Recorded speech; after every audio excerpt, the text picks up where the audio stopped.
كل سنة وانتم طيبين. النهاردة وانا قاعد في البيت جالي اتصال تليفوني من الساحر، وكان معايا طبعا ابن اختي حموكشة اللي كان بيقول: خالو حبيبي نعمل يا خالو يا كبير، انا معاك يا خالو في اي حاجة اصلا.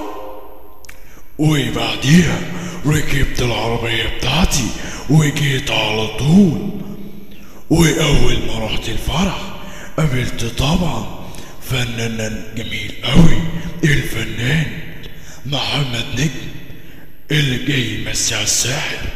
واول ما كلمناه قال: يا راجل الساحر يا راجل اللي لما بيعزف بيقول يا راجل ده لما يكون عطشان بيشرب يا راجل. الشكر.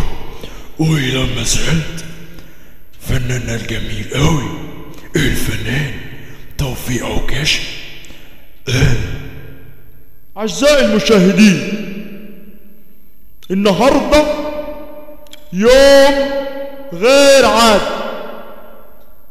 النهاردة فناننا الساحر خد بالك هيعزف لنا النهاردة أجمد المقطوعات. يلا بينا. ولما سألت فناننا التاني سيد زيان اللي قال: سي يحيى ربنا، يحيى ربنا الساحر ده راجل 10/10. في يوم والله كنت ماشي بالعربية بسرعة سكسة وسكسين، أدست على الفرامل ثابت مني هوب لبست. شكرا. ولما سألت الفنانة الجميلة سناء جميل قالت: مش معقول ده أبدا الكلام اللي بيحصل دوت. ازاي كله ياخد جاتوه وانا باخدش جاتوه؟ ازاي؟ ما ينفعش كده يا ساحر، انا بقول لك. شكرا. ولما سألت فنان الجميل الفنان مفيد فوزي قال: أهلا بكم. الناس في بلادنا يتكلمون عن الساحر محمود عبد العزيز، يتكلمون عنه ويتناقشون. شكرا ليك، انت جاي تمثل علينا، احنا عارفين.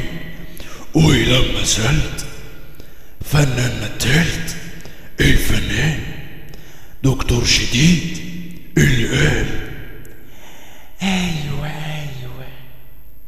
الا قول لي يا اخويا، مش الساحر برضو هو الأورج ده بيتعزف عليه من فوق ولا من تحت؟ اصل انا دكتور قوي، دكتور خالص. افتح لي بقك كده، سنة بيضة وسنة سودة. شكرا. ولما سألت فنان التالت اللي دايما كاري نفسه: مي بعدين عالم مجنون يا ساحر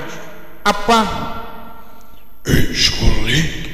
ولما سألت فنان اللي كان بيدور على سندوتش الفنان أمين الهنيدي وده اللي هنختم بيه قال: أخطية خد يالا انت هو انا شفت يا ساحر سرقوا مني السندوتش بتاعي يا ساحر، فين يالا السندوتش بتاعي يالا؟ ولما سألت الساحر اللي بعت لنا الدعوة النهارده قال: